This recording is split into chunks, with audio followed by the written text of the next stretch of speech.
Hey LinkedIn, this just came up and it's fresh on my mind, so I thought I'd share it here just for kicks. On sales, two things.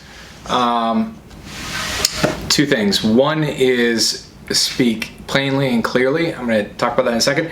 The other thing is you got to be a great advisor. So number one, I get messages, I get emails, I get messages, LinkedIn messages, emails, things like this. And, I'm a pretty sophisticated person, but sometimes I get these messages, I have no idea what they're talking about. I really don't, and I think that when people are selling or when people are out, doing outreach to customers,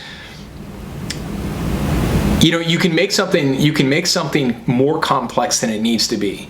You can talk in a complex way and make it sound you're like, too complex. Like we do, some kind of app implication with, synergistic properties, blah, blah. And the other person's just saying, hey, we sell Microsoft 365 Teams and Word and things like that. Like you can make it simple and clear, because what happens is like salespeople sometimes are thinking the prospect's unresponsive. Oh, they're unresponsive, they haven't got back, and maybe what you communicated is something that doesn't merit action or can't be responded to because the buyer, the prospect, has no idea what you're talking about. So they can't really take action, right? And so it's important to be able to speak clearly and crisply, and write in a way that is clear and they can understand, they can take action on it, because you could be creating problems or missing deals just because of the way you're communicating.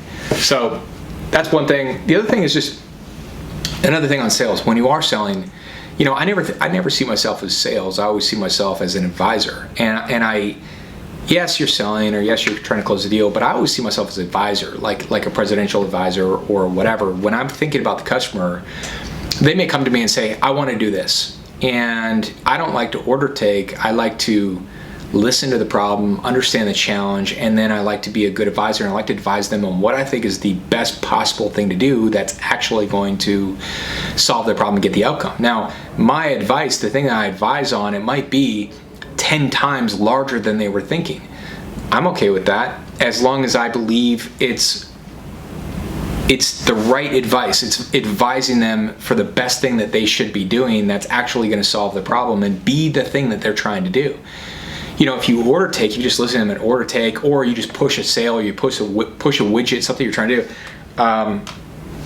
That's selfish. That's on you, right? That's you just trying to get a sale. That's you just trying to get a commission. But if you take on the viewpoint of the advisor, that's you being in their corner trying to do the best possible thing. And yeah, maybe it ends up being a larger spend or a larger thing that maybe they want to do, but the advisor approach is the best approach. That is the right thing to do. To me, that's the ethical thing to do, because you're advising on the best strategy, the best thing. Even if we have to scale it back or push back, I'm always going to advise on what I think is the right thing for them. And if I was them, if I was in their shoes, I'm going to advise on the thing I would do if I was them, right? That's always going to build great relationships, and it's going to build better outcomes. You can get burned just being an order taker and taking what they say, and even if you execute it, and it doesn't actually solve the problem, it isn't the right thing, it could still go sideways. So you're better off just to advise on the right things for them. Anyway, 2 points I thought I'd share. Love to hear any feedback below. All right, hope you're having a great Friday.